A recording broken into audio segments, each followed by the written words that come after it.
వైసీపీకి చెందినటువంటి వాడు అనిల్ కుమార్ యాదవ్. సో ఖచ్చితంగా వైసీపీ పార్టీలో ఎవరైతే పెద్ద పెద్ద వాళ్ళు ఉంటారో అందులో మెయిన్ పర్సన్ ఎవరంటే ఖచ్చితంగా అనిల్ యాదవ్ పేరు కూడా వినిపిస్తుంది. సో అలాంటి వైసీపీ పార్టీకి ఒక మెయిన్ గా ఉన్నటువంటి వ్యక్తి ఇప్పుడు నేను పార్టీని వీడిపోతున్నాను, ఇంకా నేను వైసీపీ పార్టీలో ఉండను, కావాలంటే జైలు కన్నా పోతా కానీ ఈ పార్టీలో ఉండను అని అంటున్నాడు. సో మరి ఇది మాత్రం జగన్మోహన్ రెడ్డికి పెద్ద అదొక షాక్ అనుకోవచ్చు.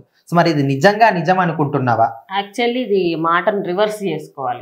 సోషల్ మీడియా అనేది ఖచ్చితంగా ఎప్పుడైనా ఏదైనా దానికి ఉన్న మ్యాటర్ వేరే ఉంటది, చెప్పేది వేరే ఉంటుంది అనుకోవచ్చు.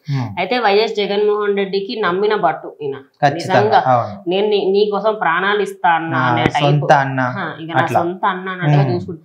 అయితే అనిల్ కుమార్ యాదవ్ పార్టీని మారబోతున్నారని కొన్ని ఛానల్ ప్రచారం చేసి, అయితే రీసెంట్ గా ఆయన ఒక దగ్గర బయట ప్రెస్ మీట్ పెట్టినప్పుడు మీరు పార్టీ మారుతున్నారంట కదా అని విలేకరులు అడిగినప్పుడు ఆయన చెప్పిన మారడమే కాదు జనసేనకు పోతుండు, టీడీపీ పోతుండని కూడా అట్లా కొన్ని పేర్లు కూడా చెప్పడం జరిగింది. అయితే వైఎస్ఆర్సీపీ పార్టీకి సంబంధించిన మాట్లాడుకుంటే ఆ పార్టీలో చాలా కీలక వ్యక్తి.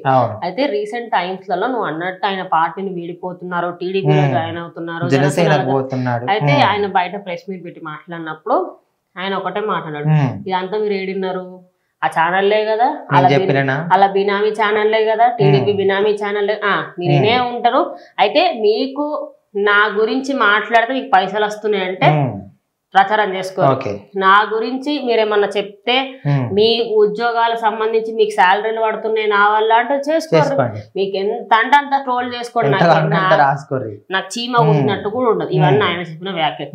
అయితే వైఎస్ఆర్సీపీ పార్టీని నేను వదిలేది లేదు, వదిలే ప్రసక్తి అసలుకి రాదు. ఆ స్టేజ్ వస్తే నేను జైలు కన్నా పోతానేమో గానీ పార్టీలో పోను. అవును, ఇంకోటి నేను సన్యాసం తీసుకుంటానని చెప్పారు, జనసేన పార్టీలోకి వెళ్తున్నానని చెప్పారు. నేను అసలు పార్టీని వీడంటే ఇంకా సన్యాసం ఎందుకు తీసుకుంటాను, నేను నాకు సన్యాసం తీసుకోవాల్సిన అవసరం ఏంది అని చెప్పేసి కూడా నేను అనడం జరిగింది. రాజకీయాల్లో ఉంటే వైసీపీలోనే ఉంటా, ఉండకపోతే మొత్తమే ఉండను, లేకపోతే జైలు కన్నా పోతా కానీ వేరే పార్టీకి పోయే ఉద్దేశం మాత్రం నాకు లేదు. ఎందుకంటే వైసీపీ పార్టీకి నేను నమ్మిన బంటుని, నా అన్న జగన్ అన్న, నేను బతికిన రోజులు ఇదే పార్టీలో ఉంటా, ఇదే పార్టీకి సేవ చేసుకుంటా. ఇవన్నీ ఆయన చెప్పిన మాటలు. అదే అంటే ఒక పార్టీకి సంబంధించి ఇప్పటికే అందులో ఉన్న సగం మందికి సగం మంది పక్క పార్టీలోకి వెళ్ళిపోయారు. ఎందుకంటే రాజకీయాలు అంటేనే అటు ఇటు ఏ పార్టీ అధికారంలో ఉంటే ఆ పార్టీ. కానీ ఆయన మంచిగానే అంటే ఆ పార్టీ కోసం నేను ఉన్నాను అంటూ ముందుకు వచ్చిండు.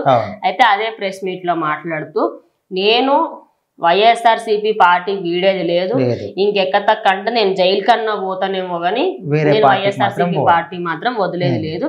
అండ్ ఎవరైతే కావాలని ఇక నా మీద తప్పుడు ప్రచారం చేసి వాళ్ళ టీఆర్పీలు పెంచుకోవాలనుకుంటున్నారో వాళ్ళందరికీ నేను చెప్పేది ఒకటే, నీ బతుకు నా వల్ల సాగుతుందంటే కానీ నేను ఆపండి, నాకు అసలు ఎలాంటి ప్రాబ్లం లేదని చెప్తున్నాడు. ఓవరాల్ గా చూసుకుంటే ఒక విధంగా చాలా మంది ఆయన ట్రోల్ చేస్తున్నారు. ఇప్పుడు ఇంత యాటిట్యూడ్ పనికిరాదు, ఆయన పార్టీలో ఉంటే ఏదో ఒక రోజు ఆయన్ని నేను ముంచేస్తాడు, నీకు అప్పుడు తెలిసేస్తుంది, అప్పుడు ఇంకా నేను ఇతర పార్టీ వాళ్ళు కూడా తీసుకోవాలని కూడా ఆయన చెప్పారు. అంటే అది యాటిట్యూడ్ అనుకోవచ్చు, ఏదైనా అనుకోవచ్చు, కానీ ఒక పార్టీకి ఎవరైనా చాలా మంది కూడా అధికార పార్టీ ఏదంటే దానికి పోతా ఉంటారు, కానీ ఇక్కడ అట్లా కాకుండా ఇది కూడా ఒక మంచి విషయం అని అనుకోవచ్చు.